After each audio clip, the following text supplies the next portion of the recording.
E aí, galerinha, abençoado, abençoada, que bom que tu tá aqui mais uma vez.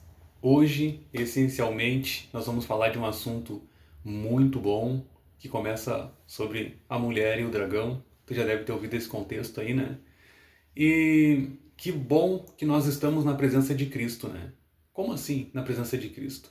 A Bíblia diz que onde dois ou mais se reúnem em nome de Cristo, ali ele se faz presente, certo? Mas eu quero te convidar a começar assim, ó. De repente tu conhece esse louvor, tá? Falar com Deus, que privilégio. Abrir a alma ao Criador. Sentir que os céus estão abertos e ouvir a voz do Salvador.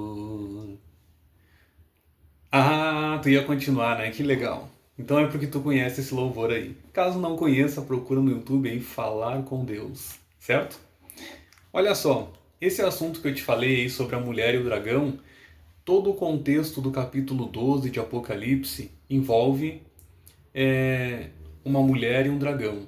Ou seja, essa mulher estava com dores de parto, estava para dar à luz, e ela daria à luz a um varão, né, que esse varão haveria de reger as nações com cetro de ferro, certo? Só que esse varão, ele nasceu, ele foi arrebatado, né? Ele foi morto, foi arrebatado até o céu e foi perseguido por esse dragão até o céu. Chegando lá, houve peleja no céu, verso 7 até o 9. E aí, esse dragão foi expulso do céu junto com a sua turma, né? E sendo expulso do céu significa que ele não tem mais acesso ao céu agora. Opa, quer dizer que ele tinha acesso ao céu em outro momento. O dragão significa Satanás, tá, gente? Então a gente tem esse grande contexto aí no qual Jesus explica quem é o grande dragão aqui no Apocalipse capítulo 12. E esse dragão foi expulso e foi atirado para algum lugar. Aqui no capítulo está dizendo que ele foi atirado aqui para a terra, certo? E aí no contexto aqui a gente vai ver o que aconteceu com o dragão. Por que ele foi atirado para cá e contra quem ele se irou. Olha só o verso 13 que diz: Quando o dragão se viu atirado para a terra, perseguiu a mulher que dera a luz ao varão. Lembra que eu comecei abrindo ali? Ao varão. Esse varão já não está mais aqui na terra, ele foi arrebatado. Está sentado à destra do Pai, Jesus. E foram dadas à mulher duas asas da grande águia, para que voasse até o deserto, ao seu lugar, aí onde é sustentada durante um tempo, 2 tempos e metade de um tempo. E fora da vista da serpente. Então aí um contexto bom para a gente se deter também, né? As asas da grande águia. A Bíblia ali está repleta, né, no Antigo Testamento, quando tu for buscar o que significa a grande águia, né? A grande águia é o próprio Jesus. Então, o próprio Jesus aí, né, sendo o amparo dessa mulher aí. E aí a gente vai entender quem é essa mulher no decorrer, tá, gente? O verso 15. Então a serpente arrojou da sua boca, atrás da mulher, água como o rio, a fim de fazer com que ela fosse arrebatada pelo rio. Então a serpente aqui, quem é a serpente? O próprio Jesus diz, né? O dragão, a antiga serpente que se chama diabo. Ele está se referindo àquela serpente que estava lá no Éden. Certo? Então o diabo, ele fez o que aqui? Ele arrojou da sua boca água como rio, né? A fim de matar, né? Arrebatar, a fim de matar essa mulher aí. A mulher a gente vai saber quem é mais pra frente, mas aqui tu precisa entender o que são águas na Bíblia, tá? A Bíblia fala de rio, fala de mar e fala de muitas águas, certo? Então, rio. Rio é um lugar isolado, é um país, tá?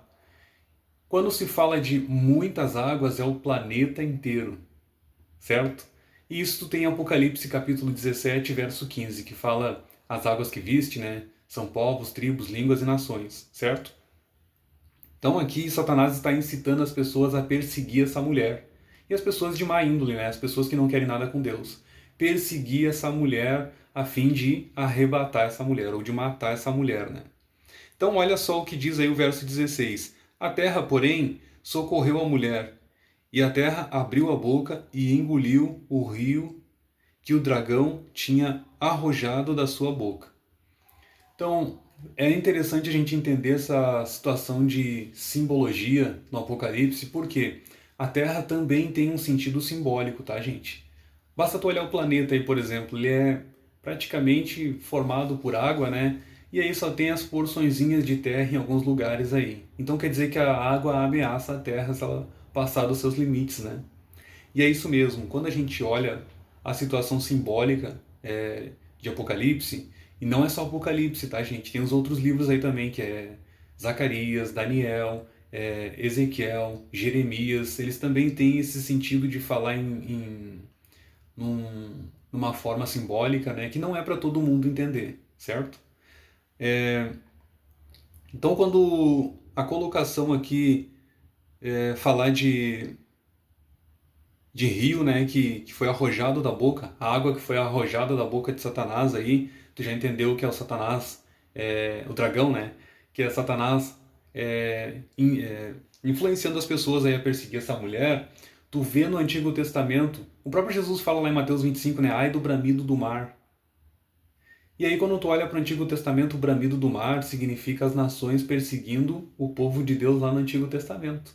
Então a resposta dessa passagem aqui, a gente só vai encontrar se a gente buscar num todo esse assunto, em toda a Bíblia. Ah, mas eu leio só o Novo Testamento, então tu não vai ter a resposta, meu amigo, minha amiga. Deus diz que a Bíblia é a palavra de Deus, não é só o Novo Testamento, certo? Então vamos lá. Aí tem um outro contexto aqui para a gente entender, no verso 17, contra quem o dragão se irou. Irou-se o dragão contra a mulher e foi pelejar contra os restantes da sua descendência. Então essa mulher aí, ela teve uma descendência aí que são quem? Os que guardam os mandamentos de Deus e têm o testemunho de Jesus, e se pôs em pé o dragão na areia do mar. Tá? Um contexto muito importante para a gente entender que quem é os descendentes da mulher? Os que guardam os mandamentos de Deus e têm o testemunho de Jesus. Ah, mas Jesus deu só 2 mandamentos lá, amarás o Senhor teu Deus e amarás o teu próximo como a ti mesmo. Meus amigos, o importante é tu pegar a Bíblia num todo e entender o que significa esses 2 mandamentos que Jesus deu. Ele fala de Deuteronômios capítulo 4, capítulo 5 e capítulo 6. Já vi esse resumo aí, tá? Esse resumo do amarás o teu Deus, em primeira instância, ele está se referindo à primeira tábua, os 4 mandamentos, lembra? E o amarás o teu próximo como a ti mesmo, a segunda tábua, que são os 6 mandamentos. Tá? Jesus não é louco de tirar essa cerca de proteção para o povo de Deus. Se não existe lei, então qualquer um pode entrar no céu de qualquer jeito. Tem uma regra, gente. Deus é organizado e quem segue a Deus precisa ser organizado. Certo? Olha só. Agora, quem é essa mulher? Essa mulher, quando a gente olha para Apocalipse capítulo 17, verso 18, lá está dizendo que aqui está o sentido, né? A mulher que viste, né? A mulher que viste é a grande cidade. E qual é a grande cidade que domina sobre os reis da terra? De onde vem uma grande ordenança espiritual, tá, gente? É uma igreja, é um sistema, é um estado, né? Um estado que ordena coisas para o mundo inteiro, revestido espiritualmente, certo? Então tu já sabe, eu acredito que tu já saiba qual é a resposta sobre isso. Então a mulher é uma igreja, certo? Uma igreja que domina sobre o planeta inteiro.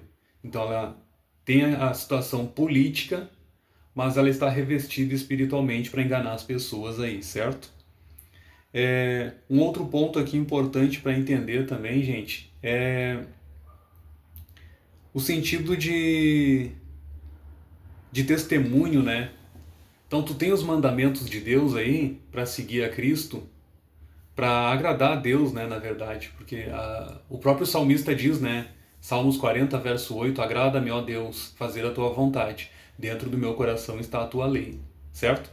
Então, para ser testemunho de Jesus, precisa agradar a Deus, precisa fazer a vontade de Deus. Se não faz a vontade de Deus, como é que vai agradar a Deus? Ah, mas eu tenho Jesus, certo? Então só tem Jesus na teoria e na prática. Lembra dos sinais? Te será como sinal na tua fronteira e sinal na tua mão direita? Busca mais sobre esse assunto aí, meu amigo. Também está aqui no canal aqui, o sinal da besta, certo?